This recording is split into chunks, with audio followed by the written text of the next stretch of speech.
नमस्कार। The Bihar top देख रहे हैं आप और आपके साथ मैं हूं विकास कुमार। देखिए, बिहार के नेता प्रतिपक्ष तेजस्वी यादव अब ईडी यानी कि परिवर्तन निर्देशालय और एनडीए यानी कि जो मोदी नीतीश का गठबंधन है और पीके यानी प्रशांत किशोर के चक्रव्यूह में पूरी तरह से फंस चुके हैं। और ऐसे में राजनीतिक गलियारों में ये चर्चा चल रही है कि अगर मनी लॉन्ड्रिंग के मामले में तेजस्वी यादव फंसते हैं तो इनका क्या होगा। कहीं तेजस्वी यादव का हाल वही तो नहीं हो जाएगा जो अरविंद केजरीवाल यानी दिल्ली के मुख्यमंत्री जो अरविंद केजरीवाल हैं उनका शराब घोटाले में हुआ। लगातार उनकी जेल यात्रा लंबी होती जा रही है। कहीं तेजस्वी यादव का हाल झारखंड के मुख्यमंत्री हेमंत सोरेन वाला तो नहीं हो जाएगा। हालांकि हेमंत सोरेन अब जेल से बाहर निकल चुके हैं। और आपको बता दें कि ऐसे कयास इसलिए लगाए जा रहे हैं क्योंकि जो हाल ही में ईडी ने पूरक चार्जशीट दाखिल किया उसमें तेजस्वी यादव का भी नाम है। लैंड फॉर जॉब स्कैम यानी नौकरी के बदले जमीन के मामले में जो पूरक चार्जशीट दाखिल की गई उसमें तेजस्वी यादव का भी नाम है। इसीलिए ऐसे कयास तूल पकड़ रहे हैं और राजनीतिक गलियारों में इसकी चर्चा भी चल रही है।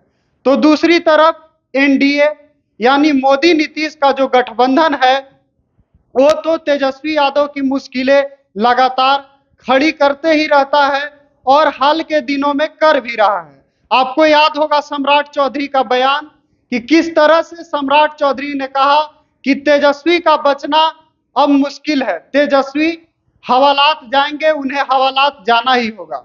तो वही जनता दल यूनाइटेड भी इसमें पीछे नहीं रहती है।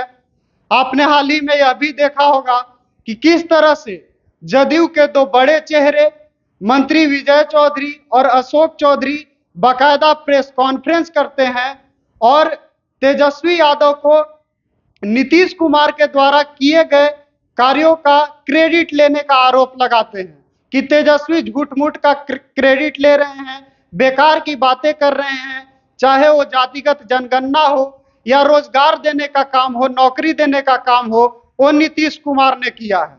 तो वहीं तीसरी तरफ प्रशांत किशोर अलग ही तेजस्वी यादव की मुश्किलें बढ़ाने में लगे हुए हैं। क्योंकि आपने देखा कि किस तरह से राजद के नेता बाकायदा जो प्रदेश अध्यक्ष हैं राजद के जगदानंद सिंह, उनके प्रेस विज्ञप्ति जारी करने के बाद भी जन सुराज के साथ जुड़ते हैं और जन सुराज में शामिल होते हैं। और हद तो तब हो जाती है जब प्रशांत किशोर 75 मुसलमानों को टिकट देने की बात कर देते हैं। इससे आरजेडी की चिंता और बढ़ जाती है क्योंकि चाहे वो लालू प्रसाद यादव का समय रहा हो या अभी जो तेजस्वी यादव हैं, अभी जो आरजेडी का समय चल रहा है, कभी भी मुसलमान जो है आरजेडी का मजबूत आधार माना जाता है, मजबूत वोट बैंक माना जाता है। तो जब से प्रशांत किशोर ने 75 मुसलमानों को टिकट देने की बात कही, ये आरजेडी के लिए एक अलग ही चिंता और बड़ी चिंता का रूप ले रही है। अलग ही इससे चिंता पैदा हो रही है राष्ट्रीय जनता दल में। और आपको बता दें कि कहीं ना कहीं तेजस्वी यादव यह कह जरूर रहे हैं कि ये तो ईडी का रूटीन कार्य है, हमेशा हम पे ईडी का कार्रवाई होते ही रहता है। लेकिन कहीं ना कहीं तेजस्वी यादव को अंदर से ये चीजें सता रही हैं और पार्टी जो है इसके मंथन में लग चुकी है। जिला अधिकारियों यानी जो जिला के अध्यक्ष हैं राष्ट्रीय जनता दल के, उन्हें बाकायदा इस बात के निर्देश दिए जा रहे हैं कि पार्टी पुख्ता तरीके से इन सब के विरुद्ध रणनीति बनाए और काम करे। आपको गौरतलब होगा कि जो तेजस्वी यादव हैं वो 17 अगस्त से यात्रा पर भी निकलने वाले हैं। उनकी पूरे बिहार में यात्रा होने वाली है। यानी कहीं ना कहीं राष्ट्रीय जनता दल को भी इन सभी चीजों की भनक लग चुकी है जो आरजेडी के लिए खतरे की घंटी बनती हुई नजर आ रही है और आरजेडी ने बाकायदा इसके लिए काम भी शुरू कर दिया है। फिलहाल के लिए इस खबर में इतना ही। देखते रहिए द बिहार टॉप।